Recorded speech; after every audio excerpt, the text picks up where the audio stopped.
Salut à tous et bienvenue sur ma chaîne. Alors imagine, mardi 13 mai 2025, t'es relax, t'allumes TF1 et là tu vois Emmanuel Macron qui parle pendant 3h30, seul, quasiment sans aucun contradicteur.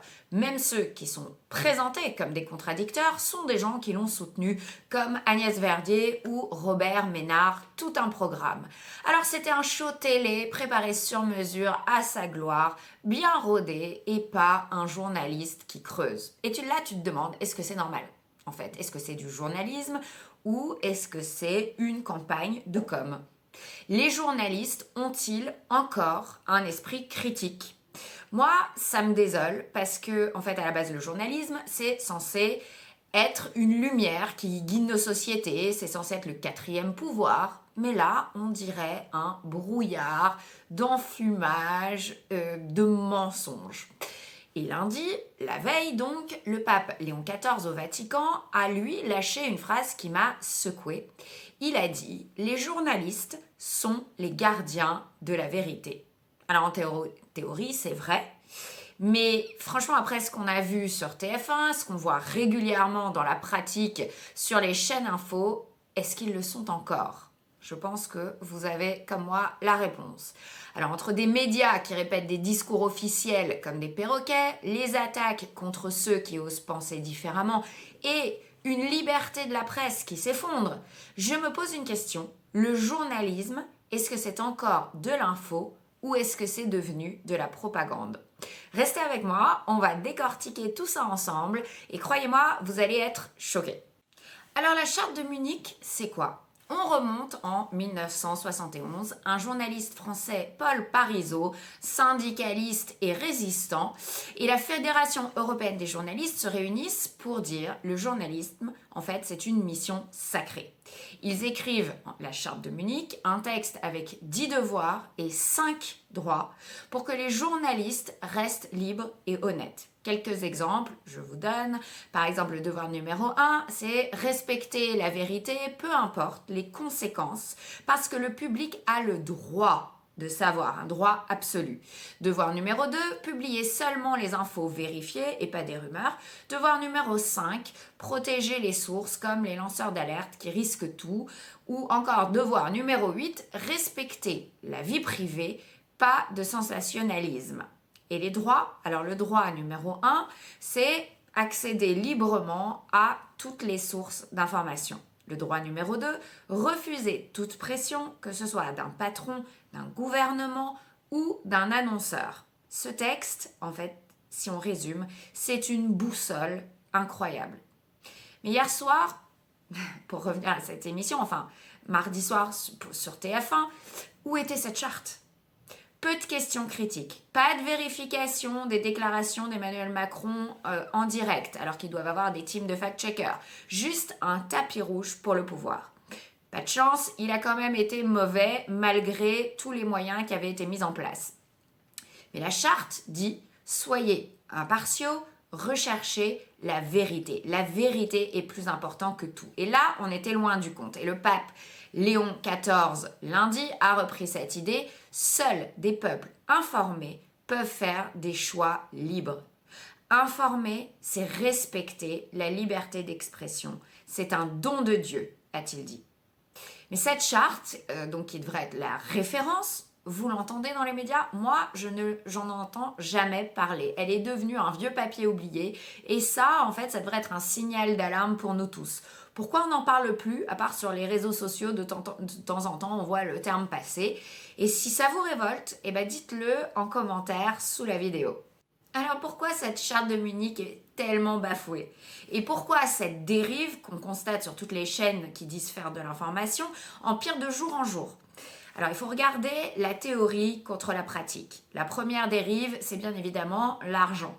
La charte donne le droit de refuser les pressions, mais en France, les médias, tout le monde le sait, touchent 1,2 milliard d'euros de subventions publiques par an.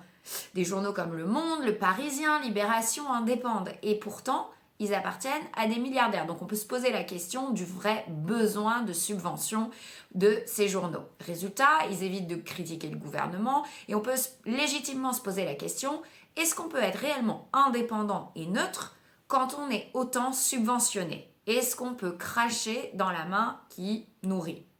Ça, c'est une vraie question et je pense qu'il faudrait un vrai débat de société sur le sujet, un débat public. Deuxième dérive, les narratifs imposés. La charte dit publiez des faits vérifiés et soyez impartiaux. Mais par exemple, pendant la crise sanitaire, combien de médias ont questionné les confinements ou les passes? Il n'y en a pas eu un seul. En Ukraine, combien ont creusé au-delà du discours officiel sur Nord Stream ou d'autres sujets? Sur le climat, si tu critiques les mesures punitives, t'es tout de suite labellisé comme un climato-sceptique. Bref, il y a ceux qui posent des questions, qui sont dénigrés, traités de complotistes, et ça viole le devoir de respecter la vérité. La liberté d'expression, en tout cas, la pluralité, certainement. Le pape a dit « informer, c'est unir ». Mais là, on voit bien qu'on divise et on stigmatise.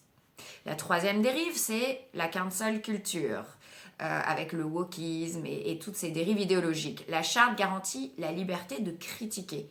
Mais si un journaliste avait osé challenger le président lors d'une interview, bim, il aurait été accusé de dérapage immédiatement sur tous les réseaux et peut-être même viré.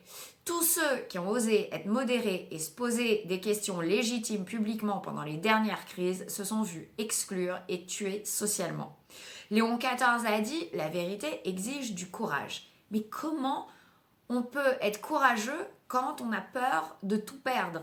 Quand on risque de tout perdre, quand il est probable de tout perdre? Il faut être vraiment kamikaze ou extraordinaire. Quatrième dérive, les annonceurs censeurs.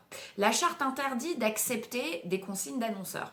Mais il y a des groupes comme Sleeping Giants ou d'autres qui poussent au boycott des médias qui leur déplaisent, comme CNews, Valeurs Actuelles, qui sont ciblés pour leur position plutôt conservatrice. On n'est pas obligé d'aimer ces médias, on n'est pas obligé de les regarder, on n'est pas obligé de les lire, mais est-ce qu'il faut les censurer? Résultat, il y a certaines rédactions qui changent de ton pour garder la publicité. Et donc là, où est à nouveau l'indépendance? La ligne éditoriale est impactée par l'idéologie de ceux qui payent. Cinquième dérive, les promotions biaisées. La charte dit accepter des ordres seulement des rédacteurs. Mais dans les rédactions, on promeut ceux qui suivent la ligne et pas ceux qui creusent. Donc ça tue absolument l'esprit critique. Et la liberté de la presse, en 2025, la France, dans le classement de Reporters sans frontières, a encore perdu 4 places et se retrouve maintenant à la 25e place. On dégringole. Le système médiatique ces dernières années montre qu'on perd notre liberté d'informer. Et les réseaux sociaux, on les accuse de désinformer. Et oui, évidemment qu'il y a des fake news qui circulent. Il y a aussi des opinions qui ne se veulent pas être des informations. Et désormais, c'est comme si on confondait les deux. Et souvent, on confond les deux un petit peu exprès parce que ça arrange certains.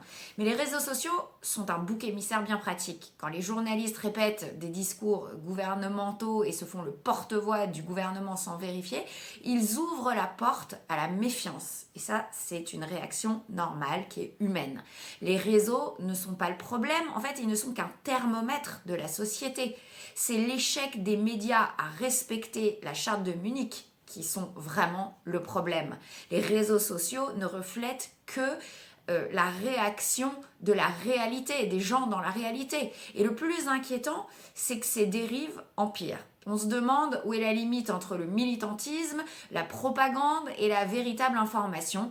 Et la charte de Munich nous dit de chercher la vérité, de protéger les sources et de rester libre. C'est ça la priorité.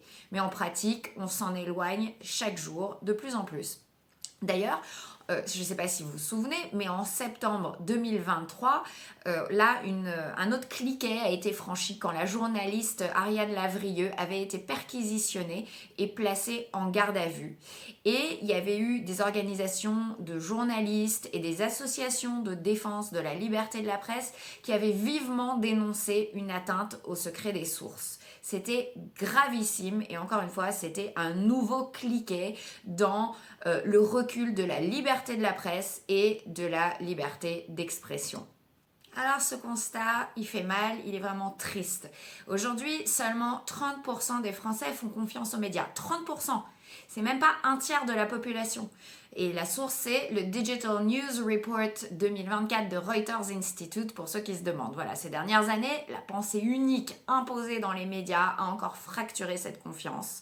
Les gens se tournent vers les réseaux sociaux, parfois vers des théories outrancières, évidemment, parce qu'ils sentent qu'on leur cache la vérité. Et encore une fois, c'est humain. Et ça divise nos sociétés, ça nourrit la haine, la méfiance. Parce que sans vérité, il n'y a pas de démocratie, il n'y a pas de justice.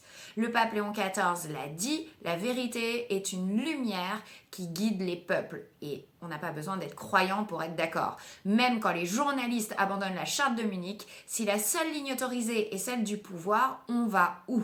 Ce n'est plus une démocratie. Quand est-ce qu'on va dire stop, ça suffit en fait? Quand est-ce qu'on va remettre la recherche de la vérité au centre de toute l'information?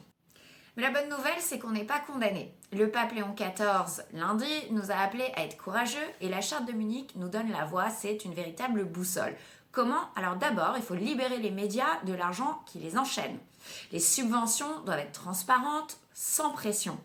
Et il faut arrêter, stop au show sans débat où le pouvoir parle sans challenger. Soutenons des médias véritablement indépendants qui vivent grâce à leurs lecteurs ou à leurs abonnés. Et ensuite, protégeons les journalistes contre la cancel culture, contre les lignes idéologiques imposées ou les boycotts ou les ciblages comme ceux de Sleeping Giants qui censurent à travers des annonceurs. La charte dit soyez libres, donc la liberté c'est ce qu'il y a de plus important. Donnons-leur cette liberté, formons les jeunes journalistes à dire non au compromis, à protéger leurs sources évidemment, à vérifier les faits, à enquêter, à chercher les données brutes, comme Paul Parisot jadis l'a rêvé en 1971. Arrêtons de blâmer les réseaux sociaux.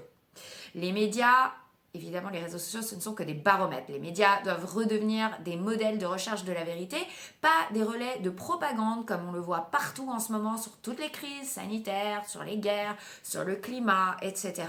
Et moi, vous, on a tous un rôle. Il faut lire des sources variées, il faut vérifier, il faut parler, il faut échanger, il faut poser des questions, même si c'est mal vu par les petits terroristes intellectuels. C'est toujours les mêmes d'ailleurs. Partagez des infos fiables et factuelles et ne tombez pas dans les pièges qu'on nous tend. Et le pape nous a dit, soyez courageux, alors soyons-le, on n'a pas besoin d'être croyant, encore une fois, pour être d'accord avec lui et pour trouver que, évidemment, c'est ça la bonne voie.